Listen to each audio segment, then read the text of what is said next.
తెలంగాణ అభివృద్ధి కోరుకున్నదెవరు, అవినీతి చేసిందెవరు? ఇదే విషయంపై సీఎం రేవంత్ రెడ్డి, మాజీ సీఎం కేసీఆర్ మధ్య మాటల యుద్ధం జరిగింది. నల్గొండలో కేసీఆర్ ఏమన్నారు, మేడిగడ్డలో రేవంత్ దానికి ఏం కౌంటర్ ఇచ్చారు? ఇప్పుడు చూద్దాం.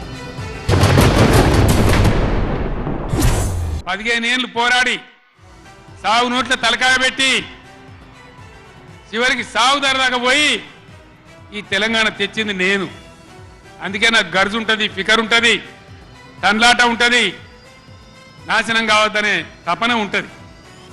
దీన్ని అర్థం చేసుకొని ఎప్పుడు యాక్షన్ కార్యక్రమాలకు పిలిపించినా ప్రభుత్వం యొక్క దమన నీతి నిండగా రేపు చేయాలి, చాలా చేయాల్సి ఉంటుంది.